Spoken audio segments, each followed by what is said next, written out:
When you're ready, we can start. Okay, I'm ready. I'm excited. I have no idea what the heck is going to come out of my mouth. So let's do it.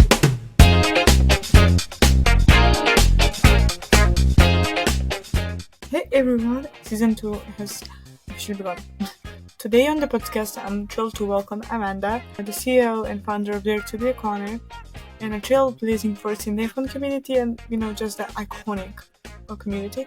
As a self-proclaimed professional fangirl, Amanda has made it her mission to redefine what it means to be a female in the world of, motorsports and just lifestyle and everyday world. Let's say it like that. Through her platform, Dare to Be Iconic, she empowers young women to embrace their unique confidence, break barriers, and just live unapologetically. Amanda is not only challenging the stereotypes often attached to fangirls, but she's also using her voice to promote inclusivity and inspire others in the male domain sports. From personal stories of turning pain into power to championing the heartbeat of F1 fandom, Amanda is here to share her incredible journey and just insights. So let's welcome Amanda. When you're ready, we can start. Okay, I'm ready. I'm excited. I have no idea what the heck is going to come out of my mouth. So let's do it. It's fine. So firstly, it's so amazing to have you here with me today, and your work with Dare to Be Iconic has truly changed, the narrative of the fangirls in this sport. So can you tell before we get started? Can you give all the people watching what Dare to Be Iconic is all about and what inspired you to start this incredible journey? Definitely. Well, first I want to say thank you so much for having me on. You've been such a great friend and just supporter in general of my journey, so I do appreciate it, and I'm really excited to meet everyone in your community. So, Dare to Be Iconic. Oh my god.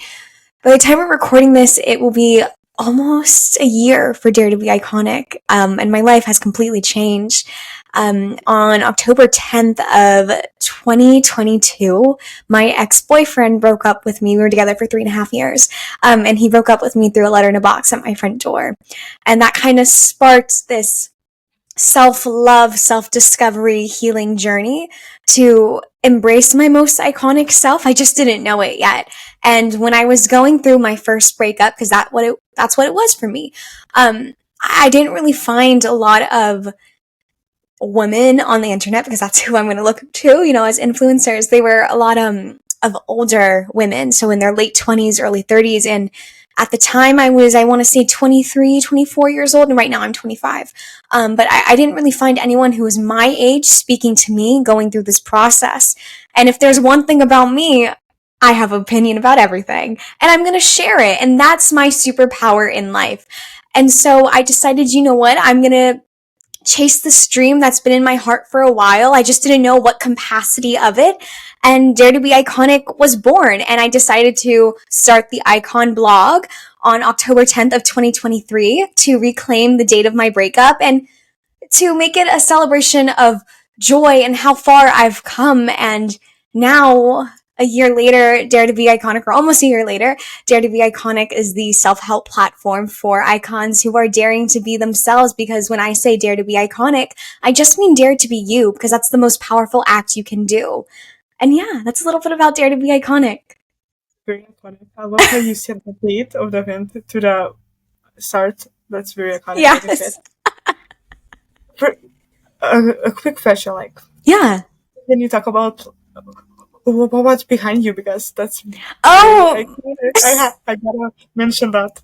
Yes, I was very fortunate to work with Ella from the F1 Girlies, or now the Motorsports Girlies, but at the time when this came out in July, we did a collaboration, a partnership, talking about professional fangirls. And one thing about me is that I have always been a fangirl my entire life.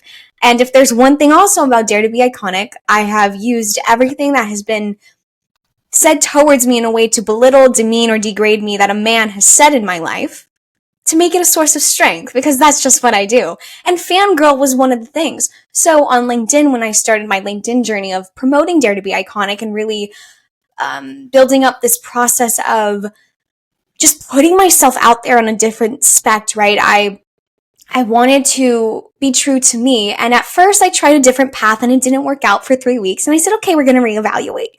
And then we got into the professional fangirl stuff, which then opened up my world so much and really has helped Dare to Be Iconic grow as much as it has been with less than a year.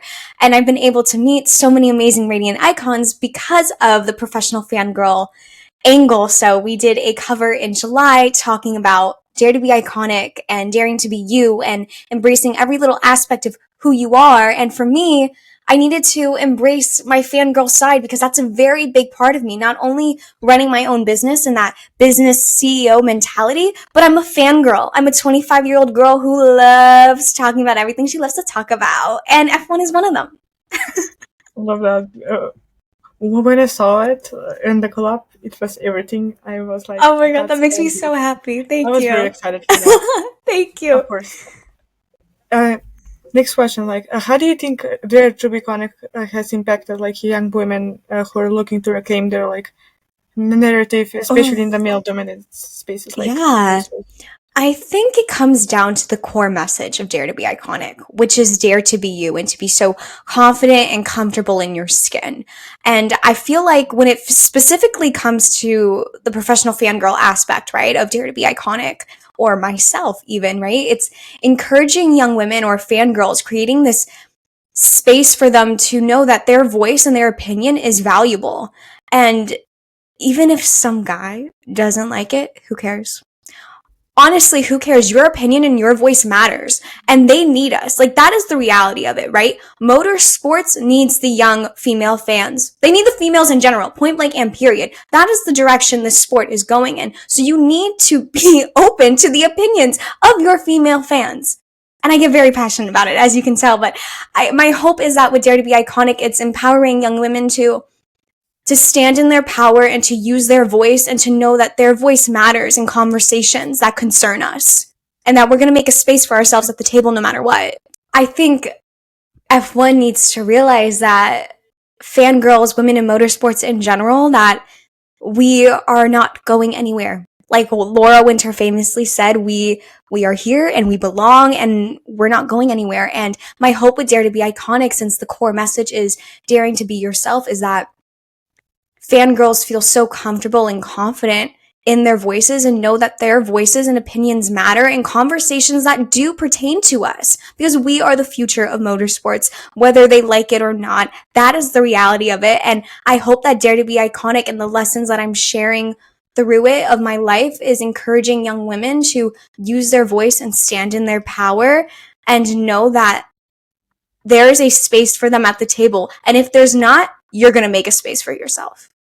Okay, I love that how you said it. It's well said, because especially like for young girls, like when I joined the whole podcasting, you were like, you and I think Truck Talk were my inspirations, and I love that for you. And wait, that means so much. Thank you. I always get like emotional. Like I already sobbed yesterday when I was talking to Agatha during her interview.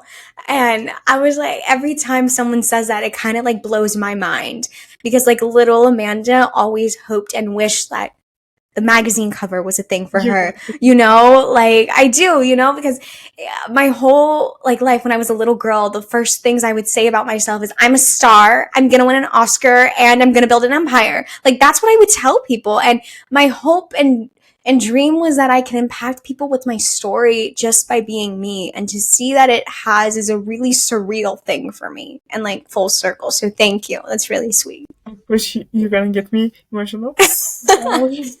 What advice would you like give to females like who are struggling to embrace their like iconic selves? Yeah. Okay. Iconic selves. Oh, choose yourself will be the first thing I always say. And that you can turn your pain into power. That someone else's narrative, how they treat you, how they write of you, does not define you. You have all the power to reclaim your narrative and rewrite your story. So why not write the one you want to star in? And dare to be yourself. Even though it's the scariest thing that we can do in this society is to be ourselves, we have to do it because there is no one else like us. So like be your own unique version of iconic and be proud of it. And that's what I would say. I love that. And next thing, So you talk about like daring to be yourself in a world that tells you who to be. Mm-hmm. How do you stay like authentic and true to yourself while facing the pressure? Oh, how do I stay true to myself while facing external pressures? That's a hard one. I'm not going to lie. Right now, at this current season in my life, a lot of things are popping up for Dare to be Iconic, which is amazing. It's great, right? Like I am thriving, but I'm also need to make sure that I don't let a lot of noise distract me from my goal. And I need to remember to stay true to me and what I want and what my vision is for Dare to be Iconic. Because I think when you catapult, right, to success, right, you have this steady path. Everyone is going to want something from you. And you have to be able to sort through what is the word? Genuine? Yeah, genuine. And like, they just want it for themselves. And I think sometimes I can let the noise get to me and other people's opinions get to me because they think that that I should run Dare to be Iconic this way and that I should do these things. And if I do this partnership with them and this X, Y, and Z, right? But I have to remember the core of it and why did I start this? And I did this for younger Amanda and for every other younger Amanda out there. So that's what I would say. I mean, that's I will. You said the same thing that I will say. Like I love that. I want to say like term fangirl, like especially in the motorsports community. And how did you redefine it, and why was it important to reclaim that narrative? Yeah, okay. Yeah, okay. Yeah. So if anyone knows me, I love One Direction. I've always loved One Direction. I will literally always love them. When they have their tour, like their reunion tour, because they will, I will be there. And I will drain my life savings. Do you have a One Direction memorabilia? Please show it. I need to see it. Iconic, yes. Okay, wait, real quick, before I answer the question, what's your favorite album? Oh my god. Right? Like, that's like choosing your favorite child. Midnight Memories. I love Midnight Memories. Really? Okay, I'm a Take Me Home girly. I love that album so much. I love that too. I love it. So good. Love that. Okay, but back to the question. Sorry, I see One Direction, a Directioner, and I'm like, oh my god, I have to relate. I gotta stop you before. Yes. What's your favorite member in song? You gotta choose.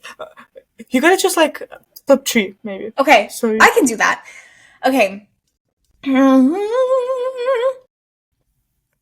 Magic.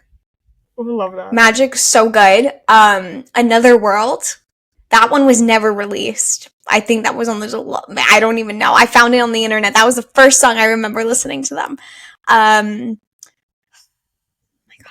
Drag Me Down. I love the message of it. Oh my god. I have to go a classic, that one, for sure. I love that for you, because also Drag Me Down is one of that's and mine is like Little Things. That's so good. So good. I don't know, maybe like Last First Kiss or something. Oh my god, yes. 1000%. See, it's so hard to choose because like they're all just so good. Of course, and Last Member. You got I don't know. Oh my god. I just like need them to come back. Like I just sob. That will be iconic, and I need that to happen. No, it like has to happen, and like I don't want like a 4-4 reunion. I want like all 5 of them there. Yeah, with Zayn. You know, like Zayn has to be there. If Zayn is not there, I simply will not know who's kidding who. I'm gonna go. Who's kidding who? I'm gonna go. But like, he has to. Like he just. It's not One Direction without him. Like, it's not. I agree. It's fine. Love how this turned into like a One Direction fangirl. Of course, it always needs to. Of course. But to answer your question, it actually goes back. So, One Direction was my thing. It still is. But I would get made fun of for it so badly. And it was used as a thing to like degrade, demean, and belittle me. And I just was like so shy and nervous to say that I was a fangirl of F1 when I started my LinkedIn journey. And so that's why I went in a different direction, even though I wanted to write about F1 and I wanted to use my voice because I have a lot of things to say. We all know that. I have a lot of things to say and I have a lot of opinions that I think actually will create a good conversation around things that, a perspective that's missing, especially on LinkedIn. And once the first angle failed, like 3 weeks in, I was like, no, we need to change our strategy. And that's when Drive to Survive was coming out.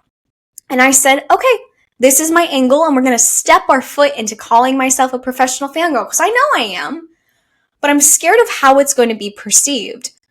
So for me, it was just taking the courage and saying goodbye to my comfort zone and talking about the stuff I'm really passionate about and tying it into something else I'm passionate about, which is obviously Dare to Be Iconic.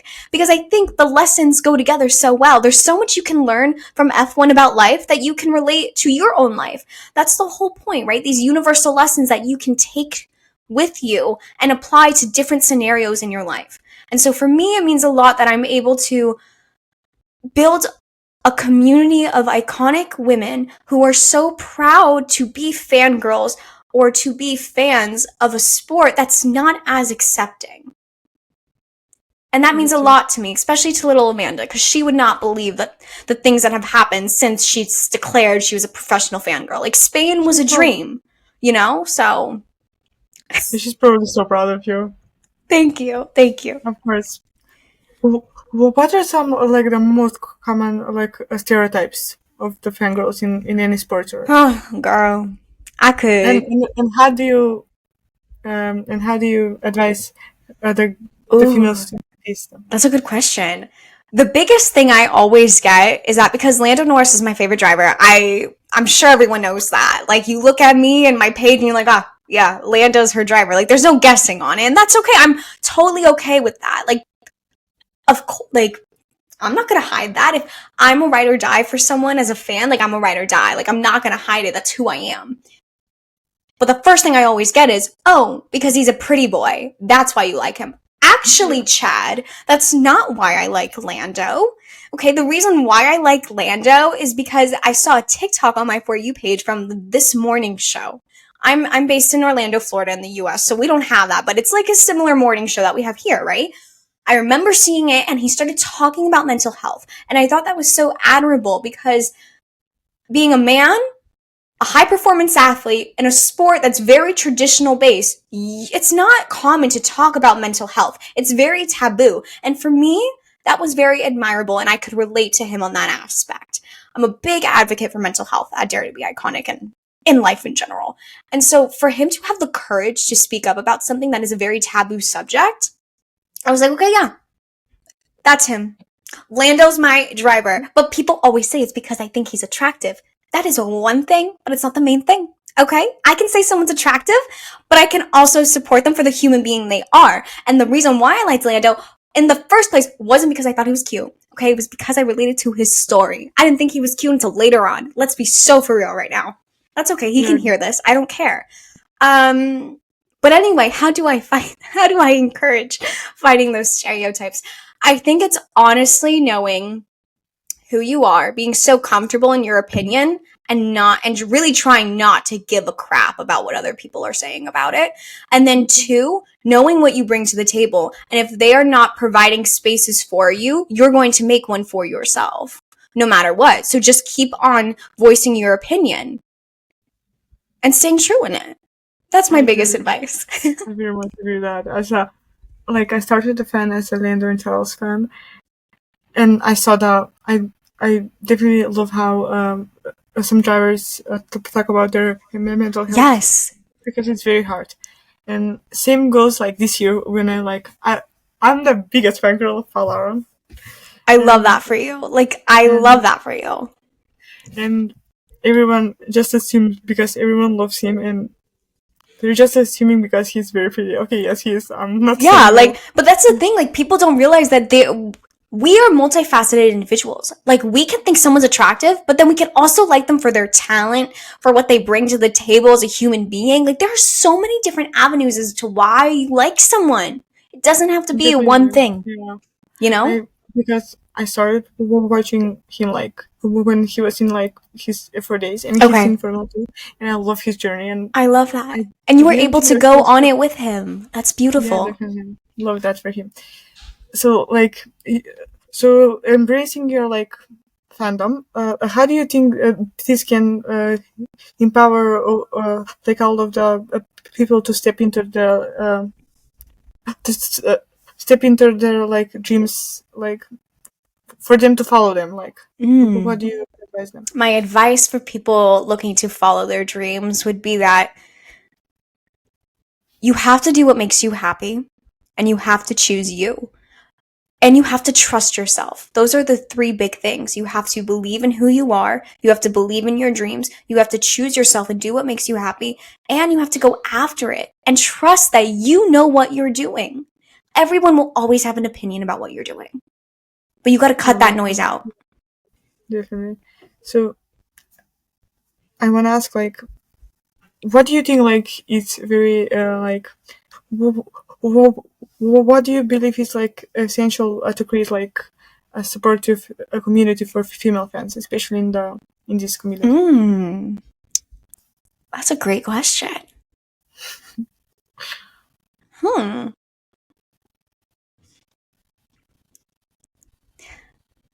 Now, if we're talking about teams and brands, I think they need to give us the opportunities and not like just hand it out on a platter, but I think they genuinely need to do their research and they need to look into, okay, who are fans? What are their platforms? What content do they put out? Giving us the opportunities to actually be a part of these experiences that they give to maybe bigger influencers who, maybe don't really follow the sport. And I know that's a thing that's said a lot within this community, but I think it's something that like brands and teams need to actually start implementing in their strategies when it comes to races. Putting fans, everyday fans who create content, no matter the level of followers that they have, right? Like micro and macro influencers. Like that's just how you need to go about it. And I think in order to continue embracing the unique voices that this new wave of women, but also men fans as well. Like, you need to be open minded and you need to be able to provide some opportunities for the fans that are actually supplementing the sport and investing their time and energy into it. Definitely, that is the most attracting. Right? Like, it's insane. And I think they need to like So pay attention to it. definitely, I that's the most thing I agree with. So you said that your breakup led to a journey of self discovery. Mm-hmm. What are the most like significant like what is the biggest like top three lessons that you learned from that? Oh, man, I learned everything from that breakup. The first one would be that I'm so grateful for him for the way he broke up with me. And I know people are probably like, what do you mean? Here's why. If he didn't break up with me the way that he did, we would not have Dare to Be Iconic. I'm 1,000%. Like, if this was a civil mutual breakup, we would not have Dare to Be Iconic. Now, maybe later on in the future, okay. But I would not be who I am today without it. And I definitely have seen growth within myself. I've seen a change in perspective and mindset for me and just the energy I bring to the table. Like, I just am so much more into who I am and freer and livelier. Like, I'm actually living. And then two, we would not have the business that we have now. So thank you is the first thing. The thing that you think is the that you can turn your pain into power, basically. Anything that is so hard to overcome, you can get through it. You truly can. The second thing is once you start choosing yourself, all the opportunities will come to you because you're just truly embracing who you are at your core. And once you are more in line with who you are, the community and the opportunities will just come flowing to you. Like, that's truly how it happened to me. Once I started choosing myself and putting myself first, everything in my life started to fall into place. And the third thing I would say, never let a man dictate how you're going to see yourself.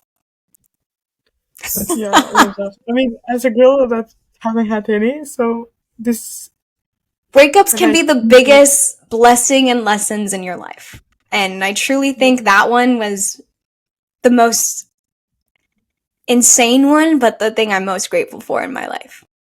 well, okay, so your podcast covers topics like embracing like emotional turbulence and turning like pain into power. How do you personally navigate emotional challenges now? Oh, girl.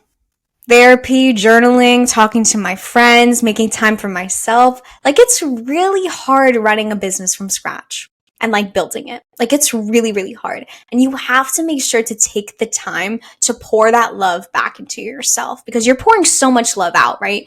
When you're creating something, if it's just content or whatever it is, right? Like, we pour so much love into these other buckets in our life that we forget that we got to pour it back into ourselves. So when I'm experiencing emotional turbulence, which is usually stress in my case, a lot of stress. It's very stressful. I have to be able to find outlets where I can alleviate that stress. So talking to my friends, journaling, working out, everything and anything that allows me to fully center myself and reset is what I need to do. Okay, so of course I have to ask like in your blog, so you talk about like loving yourself through the ups and downs. How do you like maintain the self love and confidence like during the low times? It's a good question too. I think it's going back to remembering who you are and all the work you've done and like looking back at the little blessings that are coming up and looking at signs from the universe or whatever you believe in, that it's reassurance that you were on the right path. When it comes to confidence, that is a little bit trickier.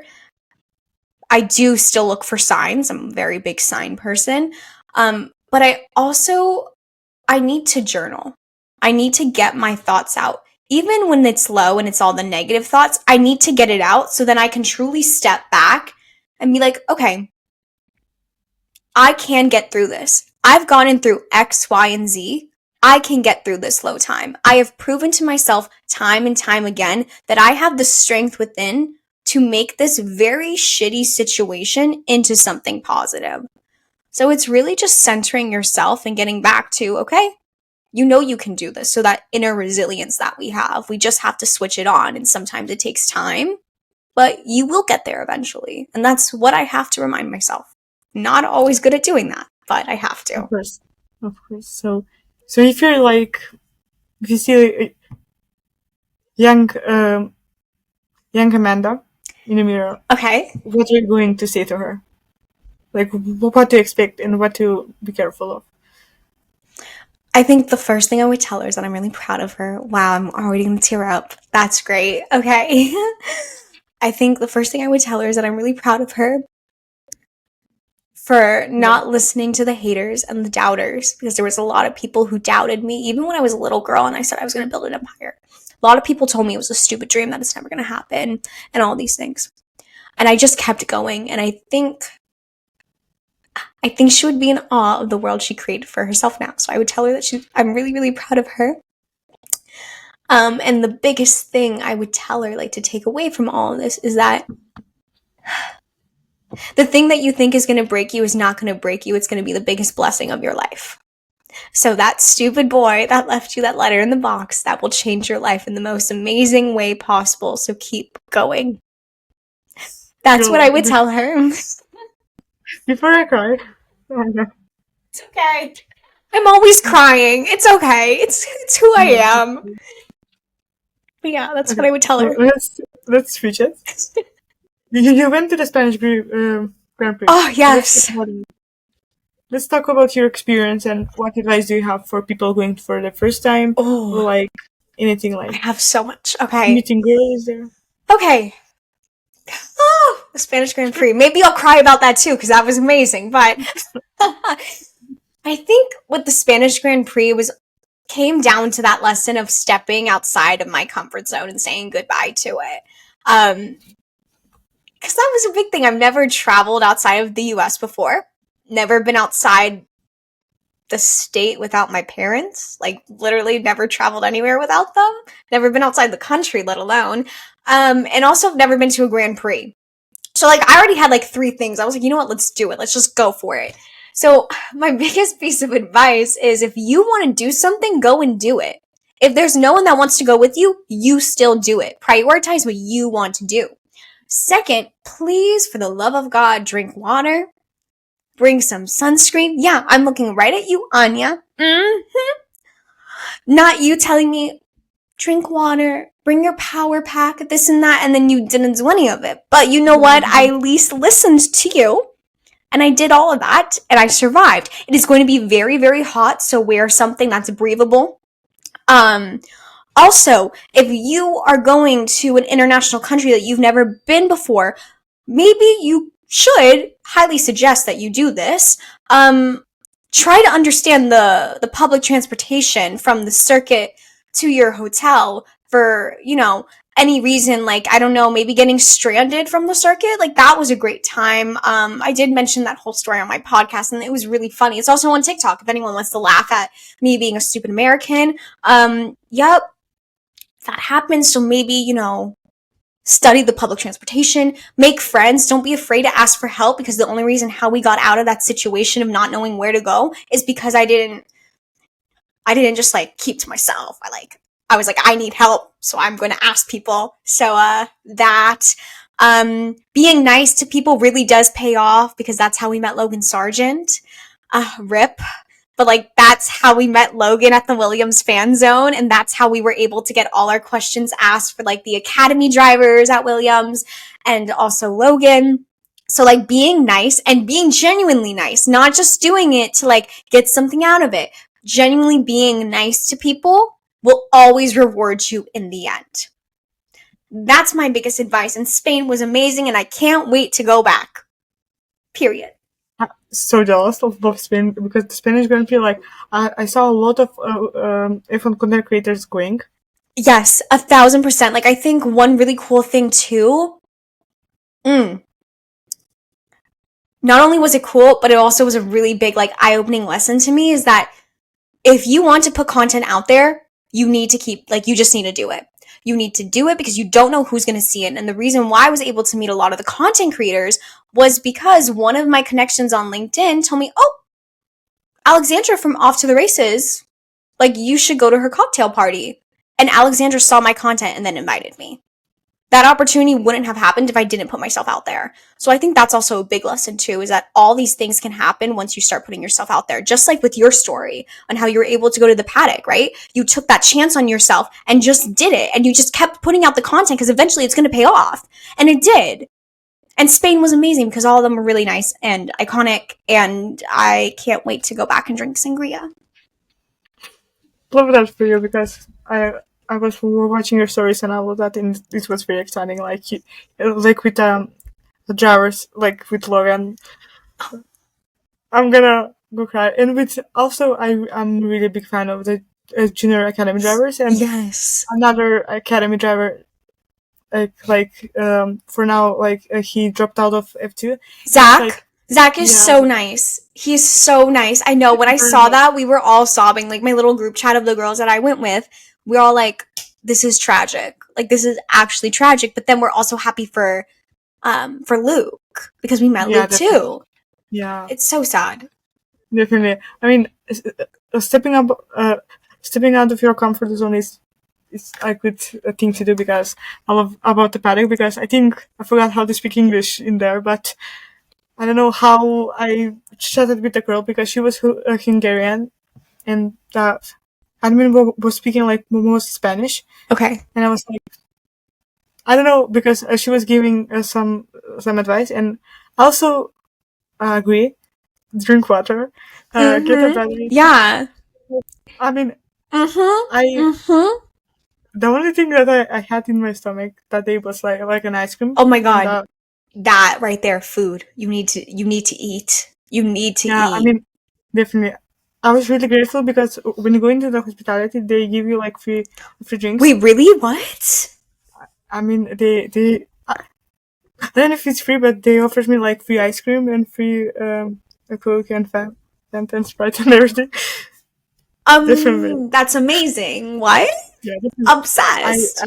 I encourage everyone to step out their comfort zone and DM everyone on LinkedIn because you might get Yes. into Yeah, put yourself out there.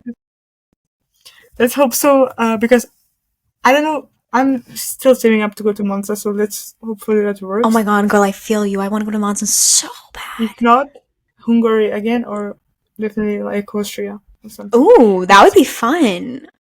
I love that. Okay. I mean, yeah, I have a lot of friends like in the Netherlands or something like that.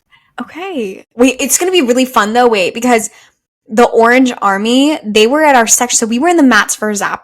Wow, words. We were in the Max Verstappen section, and we didn't know that. And mind you, the girls I went with, like Charles Leclerc fan and Logan Sargent, right? So we like Max, but he's not our fave, right? So here we are in our little get up and everything, front row, right in front of the DJ, Max Verstappen section. But you know what? They know how to throw a good party, so I do highly recommend going partying with the Orange Army because they are amazing. Because my whole grandstand was orange. Oh, girl. I was like, I was wearing my McLaren hat, and my mom was wearing his hat, and we were like, we're stuck, but because there's like stuff like there's Formula 2 and there's like brake. Yes. So there's a thing like in Hungary, like under the grandstands, we can all lay down, and we were next to the Orange Army, and my dad with some friends. I don't know how he doesn't speak English, but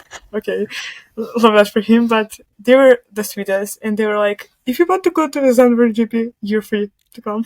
And I was like, "Okay, period." No, I love that. Like, of course, on this topic, what is your dream Grand Prix to win? Like, girl. if you have like had I do. I have. Okay, so I'm half Italian. I'm Cuban and Italian. Very proud to be. I want to go to Italy so badly. Like, literally, I want to go so badly. So my dream race is Monza. We'll see if that can happen. But I would love to go to Monza because I would love to make it a vacation. After that, Australia. I've always wanted to go to Australia. I think Glamour on the Grid is amazing. That was actually my inspiration for iconic styles on the grid. So I would love to go to Australia, Monza, and then there is Silverstone. Duh, I can't be a Lando girly and not want to go to Silverstone. So those are my top 3 dream races for sure. I love that for you. I mean, we do have a lot coming, like Monza and Australia. Like a lot of the girls from the reporters from Australia commenting on my Glamour on the Grid, and I was like, okay, girl. I wish I had the money to go there because it's in another continent. Oh my god, I know. And the flight is so insane. Like, the flight is, at least from here, it's like 14 hours. Yeah, for me it's like 19, I think. So, yeah, and I mean, once it's more like real to me, but the most thing because Singapore. Oh my god, that would be so fun. One of my friends is going there. One of my online friends. Stop. What? Anisha, and love that for her because hopefully she can get me some videos because we sent her. Okay, period. Wait, oh my god. I think I know who you're talking about. Yeah, she's in our group in our group chat. Love that for her because Singapore is very pretty. Oh my god. That's also on the dream. Can we make a top 5? Because that's like in my top 5 for sure, Singapore then. So if you top 5, then definitely so Australia, Monza, Singapore. I think I would say Coda. I would want to at least try to go to an American race just to see how different it is for me, like from my perspective. But it's expensive. It's all hell, so yeah. Probably my last will be, I don't know, a lot of people are saying that Spa is very nice. Spain? Yeah, Spain and Spa, because love that. Ooh. Of course. Because I can't say, because they're going to change it to Madrid in a year, right, in 2026. So I loved Madrid. Like, I went to Barcelona and Madrid. We went to Madrid first. I feel like Madrid would be such a vibe. Like, I feel like you would love it if you've always wanted to go to Spain, to be honest, Anya. But also, Spa is so iconic that you just, cannot, So like top 6. Just keep adding to the list at this point, you know. Yeah, definitely. I mean, it will be so iconic. Like, I would love to like I said, I want to go study abroad on Yes. your podcast, and I would love to go like to a GP then because also IndyCar.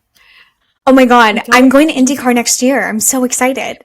I'm going to St. we're gonna find Pete. It's like 4 hours. It's not 4 hours. Oh my god, it's like 2 hours from me. So it's I'm fangirling because I'm a whole. big McLaren Yeah. and a big David Malukas fan. Oh And my god. Girl. No, the only thing about IndyCar that I'm really excited about, not the only thing, but the main thing is that how close it is and how like affordable it is. Like it's yeah, insane. there's a lot of opportunities like to go into the Into the paddock and like create content and like make I wish I connections. was. Girl, don't I wish I worry. was. I will send you every single thing. Don't even worry. Yeah. And you will get to America soon because I know you want to study here maybe. So don't even worry. Of course. So for the like, let's do like a speed round. Okay, let's do it. And let me just pull up the questions. So, firstly, I want to ask like to get to know you.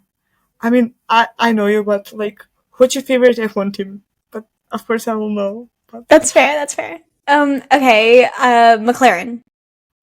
of course, so best F1 driver of like all of the time, dead or alive. Lando Norris. Love that. A favorite F1 track. Barcelona. A dream. Okay, I ask you that. F1 driver that you would love to have you on your podcast. Lando Norris. Maybe like a junior driver and a F1 Academy driver. Okay. The main goal always has been Lando Norris. So I do want to put that out there in vocal form so that everyone can be aware because it will happen one day. When it comes to F1 Academy specifically, I really want Leah Block or Bianca Bustamante on. Like, them two specifically, I would actually pass away. But genuinely, any of the F1 Academy drivers, I would pass away at, to be honest. But yeah. I'm the same as you with that and Formula 2. If I get like any F2 or F1 Academy driver, I will actually cry and stop. So what has been your favorite like F1 like rivalry, like Max and Lewis or Prost and Senna, or I don't know, any you or right now or something. Like my favorite duo type vibe? Yeah. Okay. Ooh. Well, let's be surprised here then. I'm going to say something with Lando. I would say Lando and Charles. Or Carlando. Wait, I'm so sorry. Charles and Lando is second. Carlando is my first. Carlando. Oh my god, I don't know where my brain went. I'm so sorry. What's like like who from F1 or junior driver like it's very like underrated, like Jack Doohan. I'm so excited to see him next year. I love him. He's my favorite. That's the reason I want to buy like an Alpine hat. No, literally, no, girl. Tell me how literally, I told all my friends, I said, I guess this McLaren girl is going to be getting Alpine merch because I'm wearing everything with Jack's number on it. Like, that's just it. Like, that's just what's happening. That's what I told my real life friend with Alpine and has because I love father and love that. So, best team like radio moment like that you. Oh, team radio. I think I forgot. There's so many. Okay. I'm so sorry. I know you said this was a speed round, but my mind like can't. Of course, it's fine. Don't worry. I think it's when Charles enters his villain era. When he's like, don't tell me what to do. I know what I'm doing. Why are we doing this? Any radio message like that with Charles, living for it. As a Ferrari fan, I very much approve of that. Right? So, what do you think is like winning the next championship except of Lando because you're probably going to say Lando or Mac? I was going to say Lando Norris is the future world champion because he is. But if it wasn't Lando, Oscar, I could see him or Charles, but I feel like Oscar's on the up and up in his career. Oscar has a more opportunity because Charles has the. I mean, that's I don't want to think about that. Of course. So, favorite like livery that you have seen? Charlotte Tilbury, 1,000%. What's so I love that. Which F1 driver, like beside the McLaren boys, that you will love to be friends with? Because you're probably gonna say McLaren. Wow, my favorite driver is Lando. Who would have known? Well, oh, Jack. I think Jack. Yeah, I love that. Jack. Who do you think? Of course. So, like, imagine you're going to a Grand Prix. Who's your like dream F1 team principal to work with? Oh, okay, I got you. Toto Wolff. Yeah, okay, I get you. He's my favorite. So, a favorite moment like from Drive to Survive. Even though Drive to Survive is kind of problematic. Season 6 is horrible. Is it season 6? Yeah, season 6. The current season that was out, I think it's horrible because I look at it from a producer standpoint because that's what my background is in, executive producing. So for me, I think they could have done so much with it. So I don't count that season. So I'm talking about 1 through 5. Oh my god. I would say when they found out about the cost cap?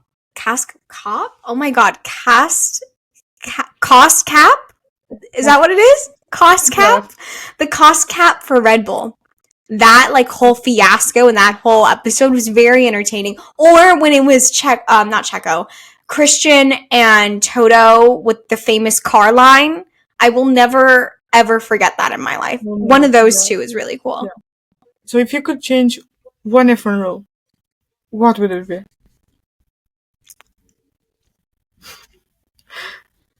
Or what would you like add to the sport?